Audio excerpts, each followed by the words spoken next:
আমি নবী জানিয়ে দিলাম পৃথিবীর জমিনে যতদিন বাঁচবে ততদিন আল্লাহ তার রাসূলের সাথী হয়ে থাকার চেষ্টা করবে। আল্লাহ নবী সাহাবারা প্রতিজ্ঞাবদ্ধ করেছিল, আল্লাহ নবী সাহাবারা হাল ছেড়ে দেয়নি। এই যুবকেরা তরুণীরা আরেকটা সাহাবীর নাম বলে দিই, হযরত আবু বকর সিদ্দিক রাদিয়াল্লাহু তাআলা আনহু। আমার রাসূলুল্লাহ শ্বশুর ছিলেন, আম্মা জান আয়েশাকে আমার রাসূলুল্লাহর সাথে বিবাহ দিয়েছিলেন। আম্মা আয়েশা হলো আবু বকরের কলিজার টুকরা বাচ্চা। এই যুবকেরা আমার রাসূলুল্লাহর বাল্যকালের বন্ধুকে ছিল, হযরত আবু বকর ছিল আমার রাসূলুল্লাহর সাথী। আবু বকর আমার রাসূলুল্লাহর সাথী বাল্যবেলা থেকে, আর নবুয়ত প্রাপ্তির পর থেকে আল্লাহ নবীকে মেনে নিয়েছে, প্রেম করে ফেলেছে। তার সাথে সাথে নিজের কন্যাকে আমার রাসূলুল্লাহর সাথে বিবাহটাও দিয়ে ফেলেছে। কেননা আবু বকর মুহাম্মদ রাসূলুল্লাহকে চিনতে পেরেছে। এই যুবকেরা এরা জোরেরা শুনে রেখো, হযরত আবু বকর সিদ্দিক আল্লাহ নবীর অনেক কিছু জানতেন, কিন্তু আমার রাসূলকে কেন ছাড়েননি, আমার রাসূলকে কেন ভুলে যাননি? এই যুবক একটা কথা বলে দি বুঝতে পারবে, যদি আমি আর আমার ভাই একসাথে দীর্ঘ 1 বছর চলাফেরা করি, আমি কি করি না করি আমার ভাই অবশ্যই জানতে পারবে। আমার ভাই কি করে না করে অবশ্যই আমিও জানতে পারবো। আল্লাহ নবী সাহাবী আবু বকর একটানা 25 বছর কাটিয়েছে। আমার নবী পাকের কাছে তিনি মাথা উঁচু করে কথা বলেন, আমার রাসূলুল্লাহর সাথে বেয়াদবি করেন। আল্লাহ নবীকে সর্বদা প্রেম করেছে, আল্লাহ নবীকে বুকে রেখেছে। এই যুবক শুনে রেখে দাও, আল্লাহ নবী নবী দয়া নবী সাহাবী হযরত আবু বকর আমার রাসূলুল্লাহকে কতটা প্রেম করেছিল শোনো। আল্লাহ নবী আমার বলতে লেগেছে, এ বাবা আবু বকর, আমি রাসূলুল্লাহ তোমাকে জানিয়ে দিই, এখন তোমার বাড়িতে মাল যদি কিছু থাকে অবশ্যই তোমাকে দিয়ে যেতে হবে। আল্লাহ নবী সাহাবী আবু বকর নিজের বাড়িতে চলে গিয়ে আল্লাহ নবী প্রেমিক কিছু পায়নি। গরিব মানুষ কোথায় পাবে? নিজের বাড়িতে যা ছিল কুড়িয়ে গাড়িয়ে নিয়ে আল্লাহ নবী নবী কদমে হাজির করে দিয়েছিল। আল্লাহ নবী নবী বলেছিল, বাবা আবু বকর কি নিয়ে এসেছো বাবা? ইয়া রাসূলুল্লাহ হাবিবাল্লাহ, আমি আমার হাবিবকে প্রেম করি বলে ভালোবাসি বলে আমার বাড়িতে যা কিছু ছিল সব কিছু আমি নিয়ে এসেছি। তবে ইয়া রাসূলুল্লাহ হাবিবাল্লাহ, আমার বাড়িতে কেবলমাত্র আল্লাহ তাআলা রাসূলকে রেখে এসেছি। আরো জোরে বলো। এই যুবকেরা শুনে রেখে দাও, আল্লাহ নবী নবী সাহাবী হযরত আবু বকর নিজের কন্যাকে আমার রাসূলুল্লাহর সাথে বিবাহ কেন দিয়েছিলেন? হযরত আবু বকর সেটা হলো মিনাখা দেউলি বাজার। আলহামদুলিল্লাহ আমি গাড়ি থেকে নেমেছি, মাহফিলের সামনে সব মেয়েরা ঘোরাফেরা করছিল। কমিটিদের বলেছে এদেরকে সরাবে না বলো না, আমি যাব না, ভাইজান সরিয়ে দিচ্ছি। সবকে আস্তে আস্তে করে সরিয়ে দিয়ে পুরো ফাঁকা করে দিয়ে আলহামদুলিল্লাহ মাহফিলে 1000 মানুষের সমাগম হয়েছে। বলুন আলহামদুলিল্লাহ। সব দৌড়ে দৌড়ে এসে গেছে।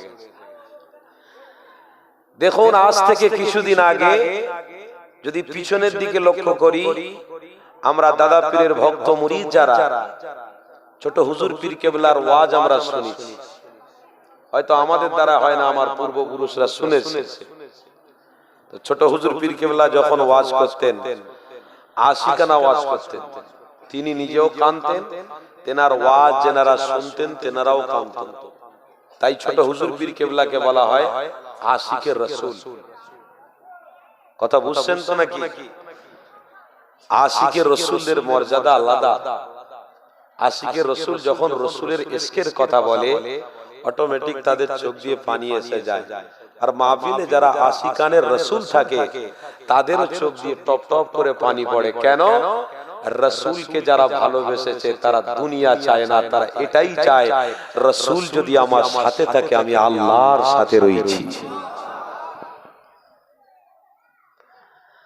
তাই আজ এই মাহফিল আপনাদের জন্য হেদায়েতের একটা রাস্তা, আমলের একটা রাস্তা।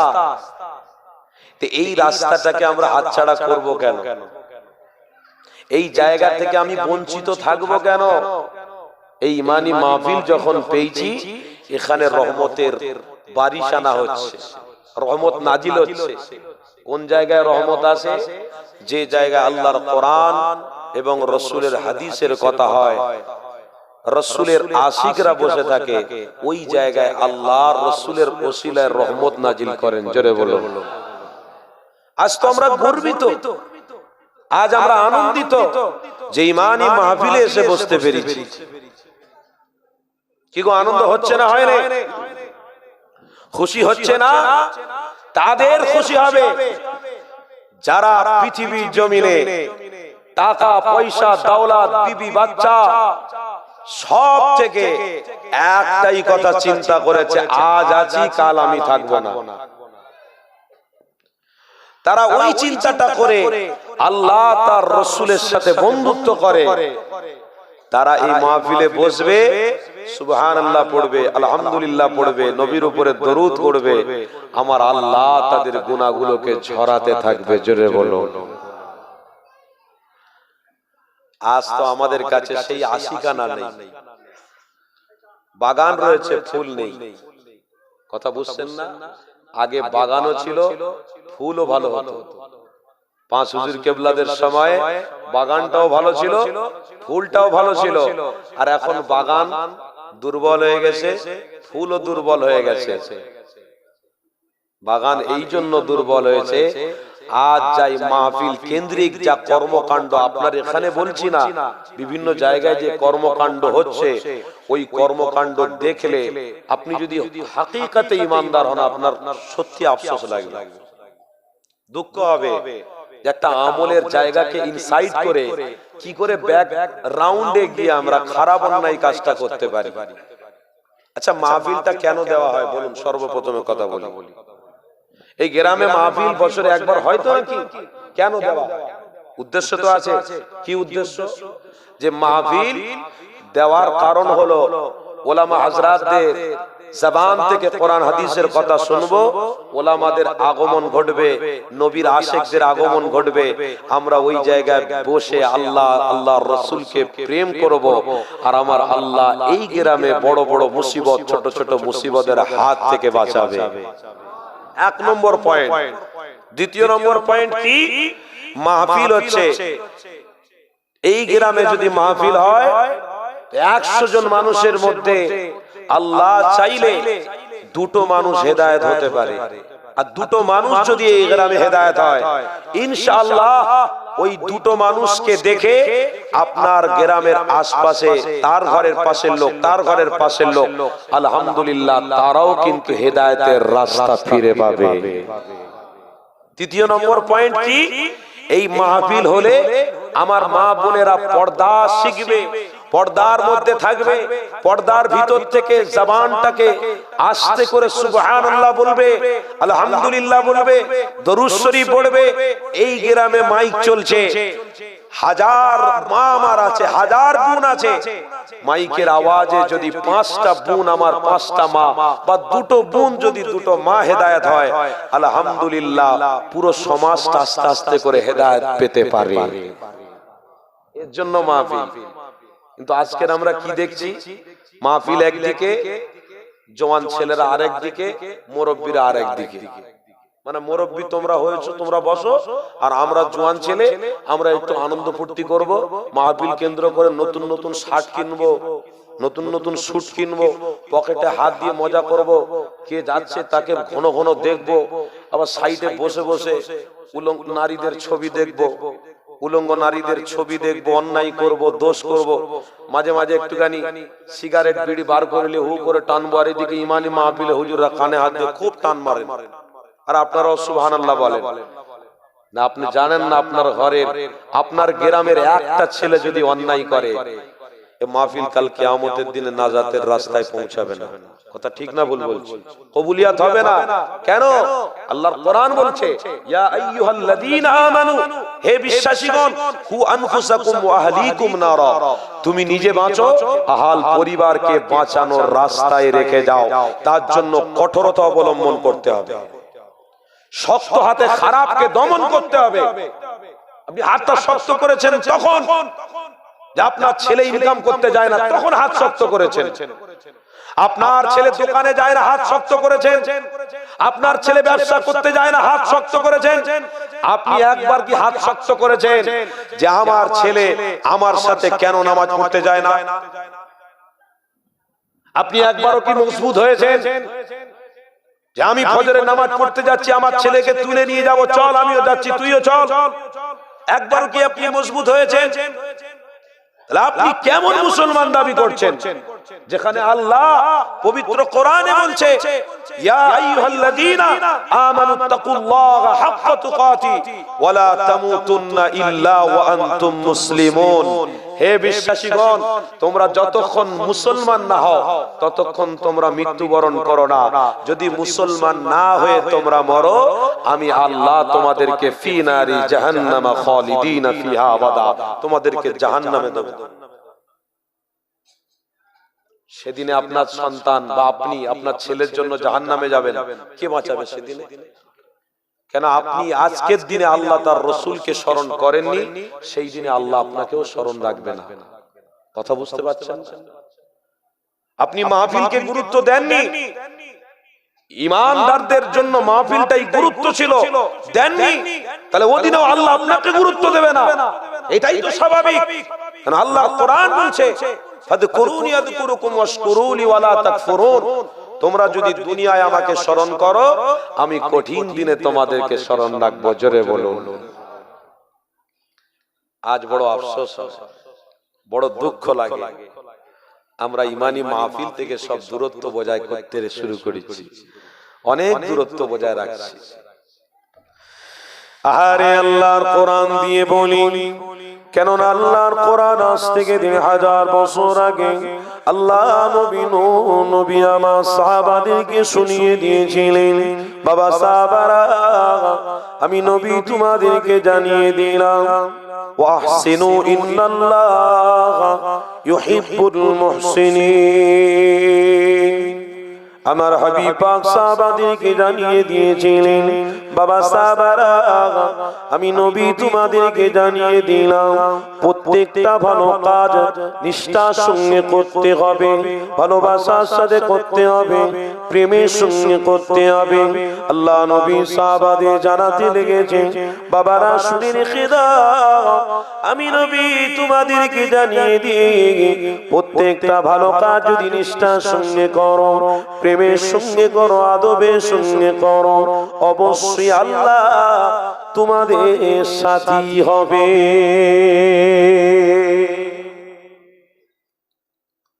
আজ আপনারা বসেছেন, ভালো কাজ না খারাপ কাজ, এটা নিষ্ঠার সঙ্গে করতে হবে।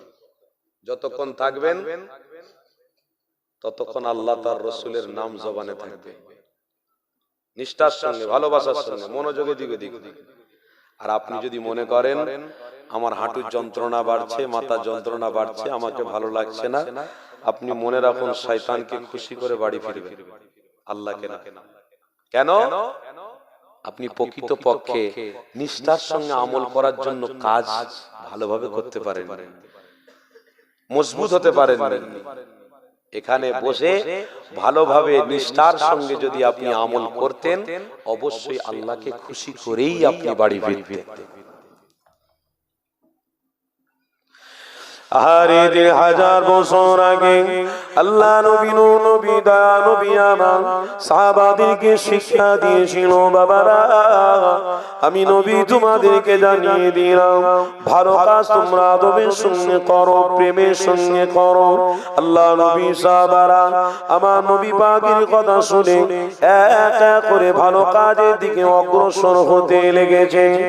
আল্লাহ নবী আমার সাহাবাদের প্রবাস দেখে, সাহাবাদের ভালোবাসা প্রেম দেখে আল্লাহর পক্ষ থেকে আমার রাসূলুল্লাহকে আল্লাহ জানিয়ে দিয়েছে। হাবিব আপনি তাদেরকে জানিয়ে দেন, অবশ্যই তারা ভালো কাজকে যখন সাপোর্ট করেছে, ভালোবেসে করেছে, আমি আল্লাহ তাদের সাথে রয়েছি। হাবিব আপনি জানিয়ে দেন আমি আল্লাহ তাদের সাথে আছি। আজ আমাদের সাথে আল্লাহ আছে, কি করে থাকবে বলুন তো? যদি থাকতো তাহলে গড়া জিনিসটাকে ভেঙে নিয়ে আবার কেউ যদি অন্য কিছু তৈরি করে, তো সেখানে একটা ইমানদার নাই। আরে ইমানদার তো তাকে বলে, খাজা গরিবে নামাজ একদিকে, হাজার সৈন্য একদিকে। খাজা গরিবে নামাজের কাছে দুনিয়ার কোনো ক্ষমতা ছিল না, আল্লাহ তার রসুল ছিল। এই মেন পাওয়ার, মেন ক্ষমতাতেই খাজা গরিবে নামাজকে আল্লাহ হেফাজত করেছে। আজ আমার পাওয়ার এতটা দুর্বল, আল্লাহর কাছে দোয়া চাইলে কবুল হয় না। হবে কি করে? কি করে হবে? ভালো কাজকে তো ভালোভাবে নিতে পারি। ভালো কাজ আমার নবী পাক সাহাবাদেরকে শিখিয়েছিলেন। বাবা সাহাবারা, ভালো কাজ হলো সর্বপ্রথমে তোমরা ঈমান যখন এনেছো, অবশ্যই তোমাদের করণীয় হবে হারামটাকে কোনোদিন মুখে নেবে না। হারাম যদি তোমরা মুখেতে নাও, তাহলে ভালো কাজ তোমরা সাপোর্ট করলে না। কেননা আমি নবী পৃথিবী জমিনে এসেছি হারামটাকে বন্ধ করে দিতে। আমি নবী দুনিয়া জমিনে এসেছি মানবতা ফিরিয়ে দিতে। আমি নবী দুনিয়া জমিনে এসেছি আল্লাহর প্রেমটাকে শিখিয়ে দিতে। তরুণের আব্বারা, এ নবীরা শিখরা শুনির খিদা, আল্লাহ নবী নবী দা নবী আমার আজ থেকে ১৫০০ বছর আগে সাহাবাদেরকে কি মেসেজ দিয়েছিল শুনে রেখে দাও। নবী আমার বলেছিলেন, এ বাবা সাহাবারা, আমি নবী তোমাদেরকে জানিয়ে দিলাম, যদি তোমরা ভালো রাস্তায় টিকে থাকো, শর্ত হলো কোনোদিন হারামটাকে মুখে দেবে না। কেননা আমি নবী তোমাদের জন্য হারাম দিতে আসিনি। আমি নবী পৃথিবী জমিনে তোমাদের জন্য সুখ শান্তি নিয়ে আসেনি। তবে শুনে রেখে দাও, আমি নবী জানিয়ে দিলাম, এই দুনিয়া জমিনে তোমরা যদি আল্লাহ তার রাসূলকে প্রেম করে থাকো, অবশ্যই আল্লাহ তোমাদের সাথে দুনিয়ায় থাকবে। যখন কবরে তোমরা যাবে, ওদিনও আল্লাহ তোমার সাথে হবে। আর কিয়ামতের কঠিন দিনেতে আল্লাহ তোমার সাথী হবে। বাপেরা, নওজোয়ান তরুণেরা, তাই নবী আমার সাহাবাদেরকে শিখিয়েছিল, বাবা সাহাবারা, সর্বপ্রথমে অন্যায় থেকে বাঁচতে গেলে হারামটাকে বন্ধ করে দাও। কেননা পৃথিবী জমিনে যদি তোমার আমার কাছে হারাম চলে আসে, তাহলে লোভ বেড়ে যাবে, লালসা বেড়ে যাবে। এই যুবক তরুণীরা, দুনিয়া জমিনে লোভ লালসা আমার আপনার করাটা ঠিক হবে না। কেননা ইহুদি খ্রিস্টানরা যদি লোভ লালসা করে, তাদের জন্য ঠিক হবে, কিন্তু আমাদের জন্য ঠিক হবে না। কেননা আমাদের কাছে টাকা পয়সা, অর্থ থেকে, বিবি বাচ্চা সবাই থেকে, এই দুনিয়া থেকে বড় নিয়ামত আল্লাহ নবী রয়েছে।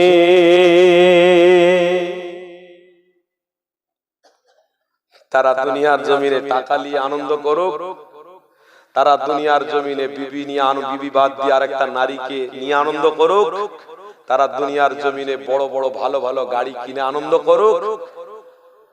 আমরা নবীর আশিক, আমরা দুনিয়ার জমিনে ওই কাজগুলো করব না যেটা আমার রাসূল বিরোধী করেছে। তাই আমরা কিছু না পেতে পারি, অন্তত পক্ষে আমাদের কাছে মুহাম্মদুর রাসূল রয়েছে। আর যার কাছে রাসূল আছে তার কাছে জান্নাত, বলুন বলুন, জান্নাত আছে। যার কাছে রাসূল নেই তার কাছে জান্নাত নেই। তো দুনিয়ায় তোমরা ভোগ করো না। কিছু কিছু মুসলমান প্রশ্ন করে, হুজুর আজ আমরা ইমানদার, আমরা কত কষ্টের মধ্যে কাটাচ্ছি, আমরা কত অসুবিধার মধ্যে কাটাচ্ছি। দেখুন আমাদের মতো অনেক মানুষ কত টাকার মালিক, কত পয়সার মালিক, আনন্দ ফুর্তি করছে। ওরে বোকা, বার্ষিক তুমি দেখতে পাচ্ছ গাড়ি চড়ছে, আনন্দ করছে, রাত্রির ঘুম হারাম হয়ে গেছে। দেখো খবর নিয়ে দেখো, রাত্রির ঘুম হারাম। বলে কি হয়েছে? সারা দিন কোটি কোটি টাকার পিছনে পড়ে গিয়ে টাকা পয়সা ইনকাম করে নিয়েছে, একটু খাবে, খাবার সময়ও অসুবিধে, শোয়ার সময়ও অসুবিধে, সব দিকে অসুবিধে। কেন? আল্লাহ নবী বলেছে যারা রাসূলের পক্ষপাতী থাকবে হাকিকাতে তারা আল্লাহর পক্ষ থেকে রহমত পাবে। জোরে বলুন। আর যারা আল্লাহর রাসূলের পক্ষে থাকবে না তারা আল্লাহর রহমত পাবে না, আল্লাহর পক্ষ থেকে নিরাপত্তা পাবে না। তাই তারা দুনিয়ায় শান্তি চেয়েছে, আল্লাহকে ছেড়ে দিয়েছে বলে শান্তি দুনিয়ায়, রাসূলকে ভুলে গিয়েছে বলে শান্তি দুনিয়ায়। হ্যাঁ তারা আরাম করছে, তবে কত দিন বাঁচবে তারা নিজেরা কেউ জানে না। হয়তো 10 বছর বাঁচবে, সেই 10 বছরে আরাম এশ চেন সবকিছু করে ফেলছে। ও রাসূলের প্রেমিক শোনো, আমার নবী বলছে তোমরা যদি 20 বছর বেঁচে থাকো, 10টা বছর যদি মুহাম্মদ রাসূলকে তোমার জীবনে নিয়ে থাকো, যদি তোমার পয়সা টাকা, যদি তোমার আসবাবপত্রে অভাব দেখা যায় তো কোনো অসুবিধা নেই, ধৈর্য ধরে রাখো। দুনিয়া ছাড়ার সাথে সাথে মুহাম্মদ রাসূলের সাথী হয়েই তুমি জান্নাতে। একটু কষ্ট। আজ আমরা বলি ইসলামের জন্য কি কষ্ট করেছি বলুন তো, দিনের জন্য কি কষ্ট করেছি। হুজুর ভাইজান হুজুর কিছুক্ষণ ওয়াজ করেছে, আমি কিছুক্ষণ করবো, এই কষ্ট। এটাই হয়ে গেল, এতটুকুই হয়ে গেল, সীমাবদ্ধ না। এখানে সীমাবদ্ধ নয়, প্রতিজ্ঞাবদ্ধ। এই মাহফিলে শুধু ইসলাম দিন সীমাবদ্ধ, রাসূল সীমাবদ্ধ রাখলে হবে না, এটা প্রতিজ্ঞাবদ্ধ জায়গা। প্রতিজ্ঞাবদ্ধ করে বাড়ি ফেরো, আল্লাহ যত দিন বাঁচবো আল্লাহ আপনাকে আপনার রাসূলকে প্রেম করে যাও। ও যুবক, আজও রাসূলের আশিক আছে, রাসূলের দিওয়ানা আছে। জানেন আপনি কিছুদিন আগে যে রাসূলের কথা বলতে গিয়ে আবেগচ্যুত হয়ে রাসূলের আশিকদেরকে রাসূলের সাথে প্রেম জোড়াতে গিয়ে আজ সেই ব্যক্তিটাকে অ্যারেস্ট করেছে মুফতি সালমান আজহারি। আপনি ইউটিউবে সার্চ করুন, প্রত্যেকটা কথার ভিতরে মুহাম্মদ রাসূল আছে, প্রত্যেকটা কথার ভিতরে রাসূলের প্রেম আছে। ও যুবক, সালমান আজহারির পক্ষবাদী হাজার হাজার যুবক যখন জেলে দিয়ে চলে গেছে, ওই সালমান আজহারির পক্ষবাদী নিয়ে রাসূলের আশিকরা রাস্তায় কাফন নিয়ে বেরিয়ে পড়েছে। রাসূলের আশিককে যদি ছাড়া হয় তো ভালো, না হয় এখানে আজকের আমাদের মৃত্যু হবে। এ থেকে আমরা সরছি না, সরব না। দুনিয়ার কোন প্রশাসন কিছু করতে পারে না, তাদের ঘরে সরাতে পারে না। শোনো, সেই রাসূলের আশিকের কাছেই মাইকটা দিতে হয়েছে যে আপনি একটু বলে দিন যেন তারা সরে যায়। सलमान अजहारी माई के मुख दिए बोल लो, आज हम रसूल के चाहने वाले हैं, इसीलिए हमारा दुनिया में ये हाल हुआ। सब्र करो, कल मोहम्मद रसूल के साथ रहेंगे, दुश्मन देखता ही रह जाएगा। आज रसूलेर प्रेम देखाते गिয়ে আমাকে দুনিয়ার মানুষের কাছে ছোট হতে হয়েছে। সবর করো রসুলের আশিকরা, কাল আমার রসুলের সাথী হয়ে থাকবো, দুশমনরা চোখ ফেটে রক্ত বার হবে, কিচ্ছু করতে পারবে না। কেন? মুহাম্মদ রসুল আমার সাথী হয়েছে, আমি জান্নাতে যাচ্ছি। ওই ঈমান তৈরি কর। মুসলমান ঘরে ছিলিমির আব্বারা নওজওয়ানেরা, এ নবী পাকের প্রেমিকেরা, আসো আমার নবীকে প্রেম করা, ভালোবাসা, এটা আমার জীবনে আপনার জীবনে অবশ্যই নৈতিক দায়িত্ব রয়েছে, পালন করতে হবে। কেননা মুহাম্মদ রাসূলুল্লাহ হলো আপনার আমার জন্য ঈমান, আমার রাসূলুল্লাহকে ভালোবাসা, এটা আপনার আমার জন্য ঈমান। এ যুবকেরা, তাই তো আল্লাহ নবী আমার 1500 বছর আগে সাহাবাদেরকে যে কথাটা বলেছিল, সাহাবারা প্রত্যেক কথাটার উপরে আমল করেছিল, কেননা তারা জানে মুহাম্মদ রাসূল হলো সত্য নবী। এ যুবকেরা, এরা তরুণীরা, আল্লাহ নবী সাহাবারা নবী পাককে ভালোবেসে ফেলেছিল। আল্লাহ নবী সাহাবারা আমার নবী পাকের আশিক হয়ে গিয়েছিল। আরে আমার উমরে ফারুক, আমার রাসূলুল্লাহ সাহাবী আমার নবী পাকের আশিক হয়ে গিয়েছিল।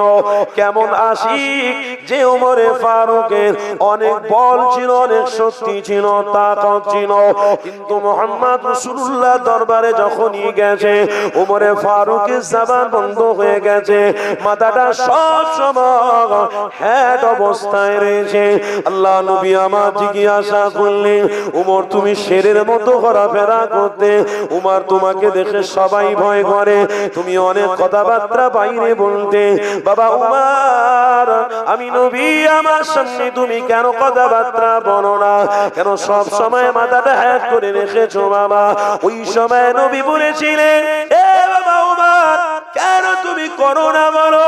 আল্লাহ নবীর প্রেমিক সাহাবী বলেছিলেন, ইয়া রাসূলুল্লাহ হাবিবাল্লাহ, তিন দুনিয়ার বাদশা হলো আমার ঈমান, তিন দুনিয়ার বাদশা হলো আমার পথ প্রদর্শক, তিন দুনিয়ার বাদশাকে যখন চিনেছি আমার জবানটাকে আমি লাগাম লাগিয়ে দিয়েছি, কেননা এখন সোনার দিন, আমি আমার রাসূলের জবান থেকে শুনতেই থাকবো, শুনতেই থাকবো।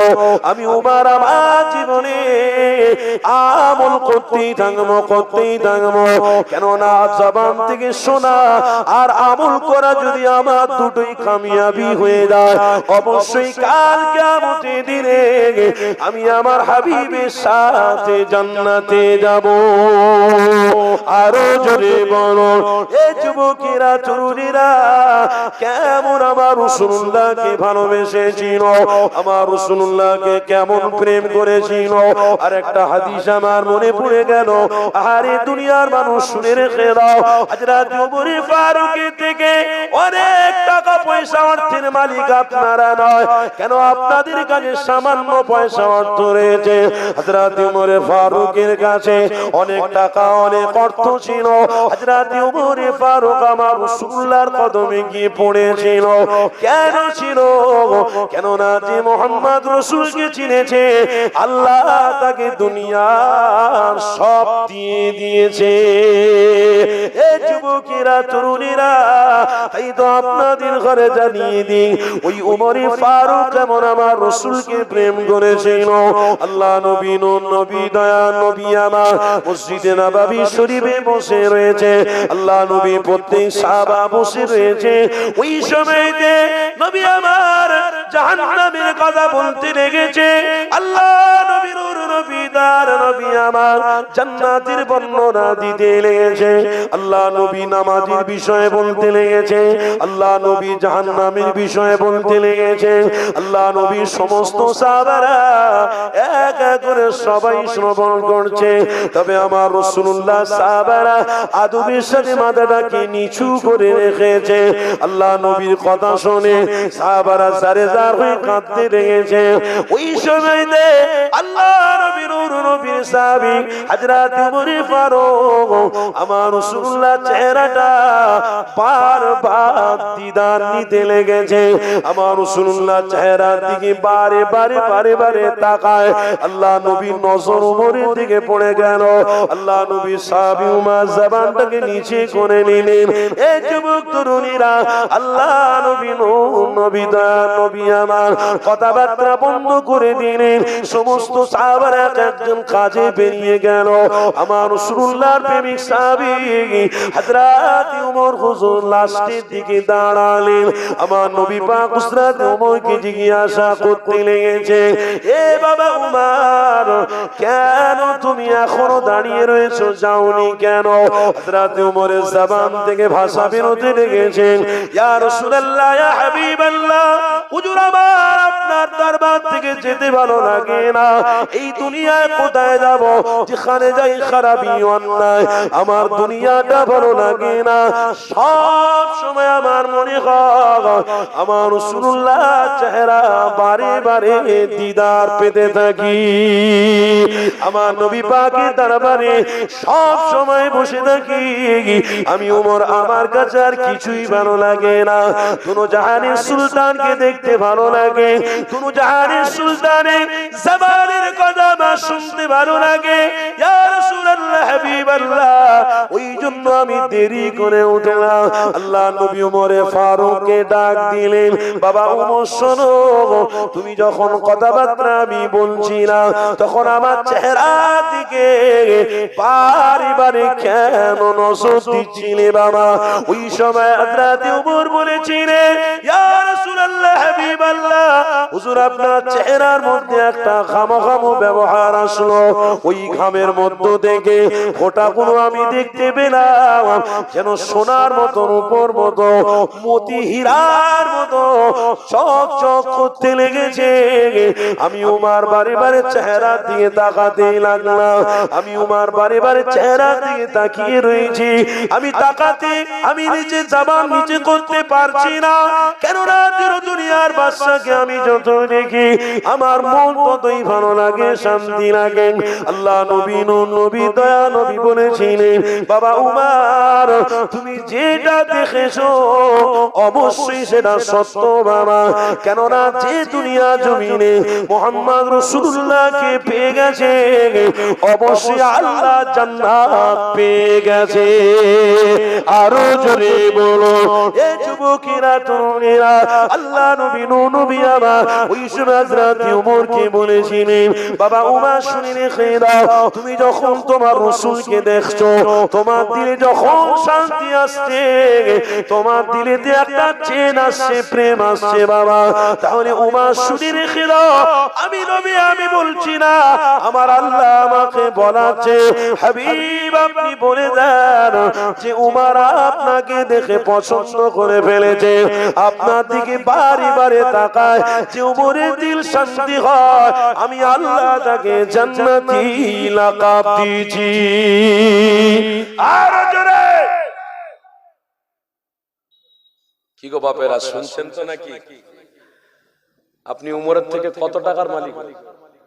হযরতে উমরে ফারুক কিতাবের মধ্যে আছে, তিনি এত অর্থের মালিক, এত পয়সার মালিক, অর্ধেক পৃথিবী তিনি শাসন করেছেন। জোরে বলুন। আমরা সবাই জানি, কিন্তু সেই উমরে ফারুকের এত পয়সা, 70টা উট শুধু চাবি বয়ে নিয়ে যেত। জোরে বলুন। আপনি ক টাকার মালিক? সেই উমর যদি আমার রাসূলের কদমে গিয়ে শান্ত, ভদ্র, আদব, নম্রতা দেখাতে পারে, আপনি ক পয়সার ইমানদার? আপনার ভিতরে নম্রতা কোথায় গেল? আরে উমর তো রাসূলকে দেখেছে, আমরা তো রাসূল পাইনি। কথা বুঝছেন না? উমর রাসূলকে দেখেছে, জান্নাত হয়ে গেছে, আমরা রাসূল পাইনি, জান্নাতে যাওয়া আশা করছি। কিন্তু হাবিব জানিয়েছে, যারা আমাকে দেখতে পারবে না, যারা আমাকে দেখতে পাবে না, তারা যেন দরুদ পড়ে, আমি রাসূল তাদের স্বপ্নে দিদার দেব। যারা আমাকে প্রকাশ্য দেখতে চায়, তারা জীবনে হারাম যেন মুখে না তোলে, আমি রাসূল তাদের সাথে দিদার দেব। আপনি রাসূলের আশিক বলছেন, আপনি খারাপি থেকে বাঁচতে পারছেন না। আপনি রাসূলের আশিক বলছেন, আপনার ছেলেটা মদের দোকানের সামনে লাইন দিচ্ছে। আপনি রাসূলের আশিক বলছেন, আপনার মেয়েটা পর পুরুষের সঙ্গে কথাবার্তা বলছে। আপনি রাসূলের আশিক বলছেন, আপনার ঘরের বিবিটা এই মোবাইলে অন্য কোন পর পুরুষের সঙ্গে সম্পর্ক করছে আপনার অজান্তে। আজকে সমাজে একটা বড় রোগ ছড়িয়ে গেছে। আমার মা বোনদের ঘরে একটু বলার দরকার আছে। আমার মা, আমার বোনদেরকে বলবো, এই মোবাইলটা আপনাদের মাকসাদ নয়, আপনার মাকসাদ হওয়া উচিত ছিল আল্লাহ তার রাসূল। কেন জীবনে যার আল্লাহ তার রাসূল থাকবে তার ভিতরে আল্লাহর সাহায্য থাকবে। জোরে বলুন, মাকসাদ তো ওটা ছিল, মাকসাদ তো আমরা অন্য করে ফেলেছি। মাকসাদ কি করেছি? নামাজও পড়বো, আবার মোবাইলে আবার কথা বলবো, নামাজও পড়বো, তওবা করব, আবার পরপুরুষের সঙ্গে কথা বলবো, আবার নামাজ পড়বো, আবার পরপুরুষের সঙ্গে কথা বলবো। ই কেমন? কি করে আপনাকে নামাজ নাজাত দিতে পারে? কোন দিন নাজাত দিতে পারবে না। কেন? আপনার নামাজটা কেবলমাত্র কোন একটা দেখানো ব্যাপার ছিল। কারণ আমার স্বামী আমাকে ভালো বলবে, আমি নামাজি। আমার মা বোনরা খারাপ নেবেন না, যা পরিস্থিতি চলছে সেই অনুযায়ী আমার মা বোনরা মায়েরা নামাজ পড়বে, মনে করবে আমার স্বামী আমাকে ভালোবাসবে। নামাজ পড়ছি, কোরআন পড়ছি, আলহামদুলিল্লাহ, ভালো কথা। কিন্তু মাকসাদ তো আপনার উচিত তো আপনার এটাই হওয়া দরকার ছিল যে আমি আল্লাহ তার রাসূলকে প্রেম করে ফেলেছি, তাই পড়ছি, দুনিয়ার আসবাবকে লাথি মেরে দিয়েছি। কেন? আমার জীবনে আমার স্বামীটাই হলো নেয়ামত, আমার বাচ্চাটাই হলো নেয়ামত, আমার নামাজটাই হলো নেয়ামত, আমার রোজাটাই হলো নেয়ামত, হজটাই আমার নেয়ামত। এইগুলোকে নিয়ে আমি থাকবো। কেন? আমার রাসূলুল্লাহর সাথী হয়ে আমি জান্নাতে যাব। জোরে বলুন। আজ আমরা আমাদের জীবনে যা করছি ওই করার দ্বারা আমার মনে হয় আমরা জান্নাতে যেতে পারবো না। কেন? আমাদের চরিত্র, আমাদের আখলাক আস্তে আস্তে করে অন্য দিকে চলে যাচ্ছে। খারাপ নিও না। আজ আমি গার্জেন, আমাকেও তো মজবুত হওয়ার দরকার ছিল। শুধু আমার মা বোনদের দোষ দিলে হবে না, আমাদেরও মজবুত হওয়ার দরকার ছিল। কেমন মজবুত? যে আমি কাজ কাম যাই করি না কেন 5 ওয়াক্ত নামাজ আমি পড়বো। শুনছেন তো নাকি? শুনছেন তো? কাজ কাম যাই করি 5 ওয়াক্ত নামাজ পড়বো, আর 5 ওয়াক্ত নামাজ পড়ে বাড়িতে ঢুকবো সালাম দিয়ে, বাড়ি থেকে বেরোবে সালাম দিয়ে, বাড়িতে যখন খাবার খাবো দস্তরখান বিছিয়ে বাচ্চা বিবিকে বসিয়ে রেখে যখন বাড়িতে ঢুকবো কোরআন পড়বো, বিবি বাচ্চাকে বসিয়ে রেখে বিবিকে বলবো তুমি কোরআন পড়ো, আমি শুনছি, আমি কোরআন পড়ছি, তুমি শুনবে। আহারে, এই প্রেম যদি থাকতো অবশ্যই সমাজে কোন ওই বাড়ির বাচ্চাটা জিনাকারী হতো না, অন্যায়কারী হতো না, পাপী হতো না। কেন? ওই ঘরের বাচ্চাটা হেদায়েতের রাস্তায় আছে, কারণ হলো তার গার্জেন হেদায়েতের রাস্তায় রয়েছে। আপনি গার্জেন হয়ে হেদায়েতের রাস্তায় নেই, গার্জেন হয়ে ডিসমিস। ছেলের সামনে রাগ করবেন না বাবা, ছেলের সামনে সিগারেট খাচ্ছে, ছেলে কি শিখবে? খারাপ দিচ্ছেন নাকি? ছেলের সামনে অন্য কিছু পান করলেন, ছেলে কি শিখবে? তো বড় হলে আপনাকেই মারবে। কি শিখবে? ছেলের সামনে আপনার বিবিকে পেটাচ্ছেন, বাড়িতে আপনার বিবিকে মারছেন, তো বাচ্চাটা বড় হয়ে কি করবে? সেও বিয়ে করে আপনার স্ত্রীকেও মারবে, আপনাকেও মারবে, তার বউকেও সে মারবে। কেন? সে শিক্ষা তো আপনি শিখিয়েছেন। তাই মজবুত আগে গার্জেনকে হতে হবে। গার্জেন যদি মজবুত না হয় তাহলে সন্তান মজবুত রাস্তায় জায়গায় আসবে না। তাই গার্জেন আমি, গার্জেন আপনি, আমাদেরকে মজবুত হতে হবে। কি গো, মজবুত হব তো? বলুন না ইনশাআল্লাহ, জোরে বলুন না ইনশাআল্লাহ। বাড়িতে সবাই সালাম দিয়ে ঢুকবো তো নাকি? পুরনো বউ হয়ে গেছে, কি সালাম দিয়ে বলো দেখি? খারাপ না? বউ তো অনেকদিন হয়ে গেছে, সালাম দিতে হবে।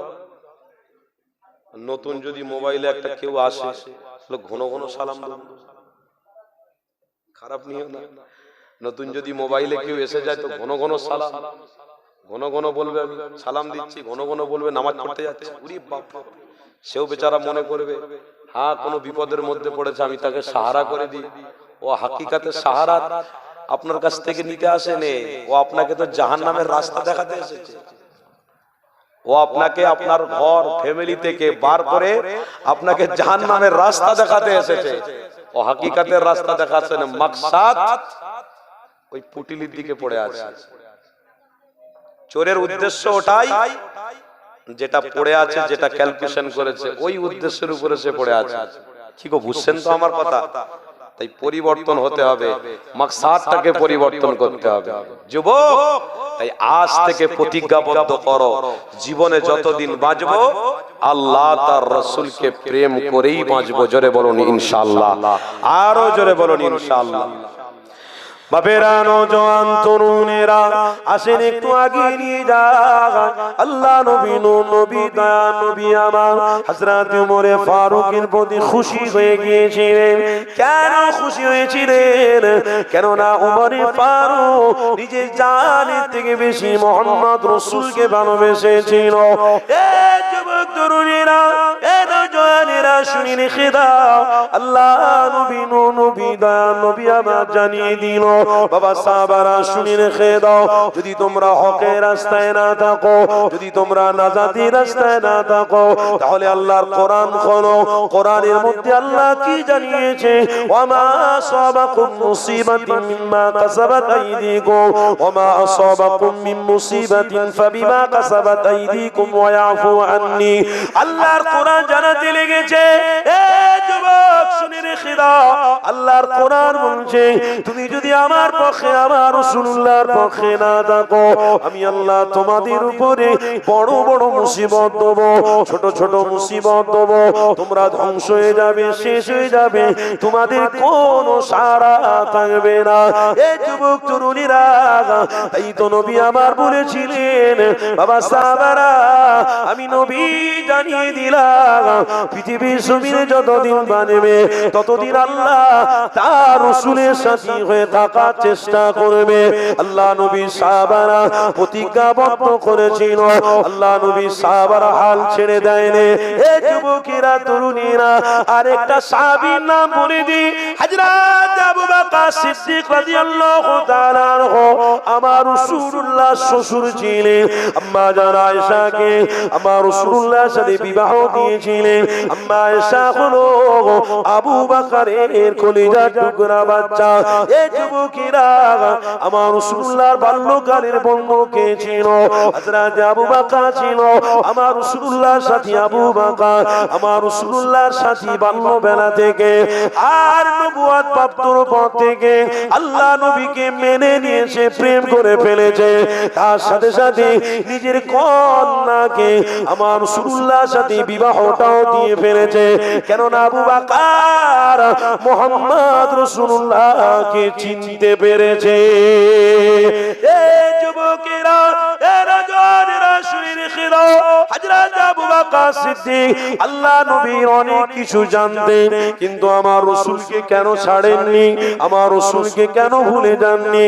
এই যুবক একটা কথা বলে দি, বুঝতে পারবে, যদি আমি আর আমার ভাই একসাথে দীর্ঘ 1 বছর চলাফেরা করি, আমি কি করি না করি আমার ভাই অবশ্যই জানতে পারবে।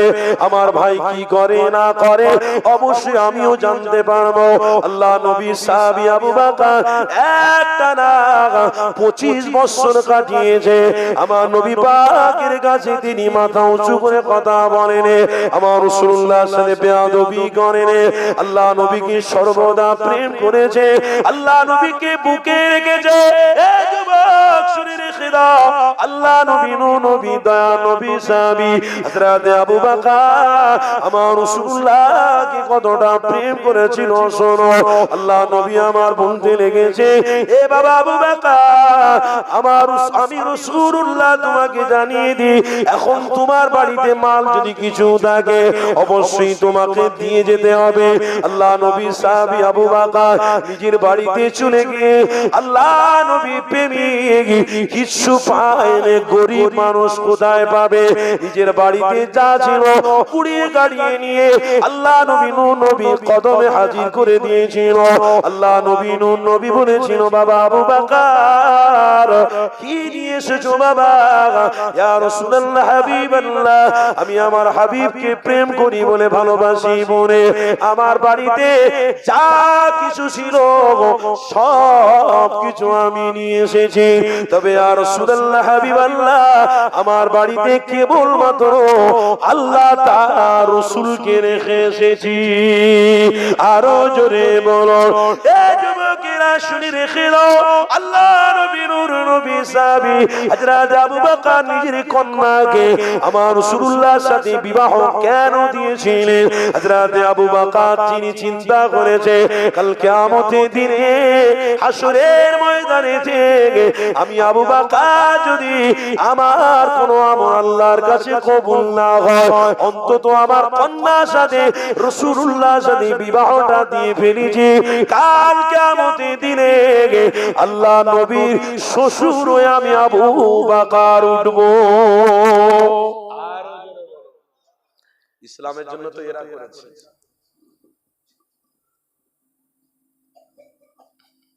আপনার কি অবদান আছে ইসলামের জন্য বলুন? না হুজুর আজকের এই মাহফিলের জন্য পয়সা দিয়েছি, হয়ে গেছে, পয়সা দিয়ে শেষ? বলে হ্যাঁ, আর কি করব? ইসলামের জন্য আপনি কি করেছেন?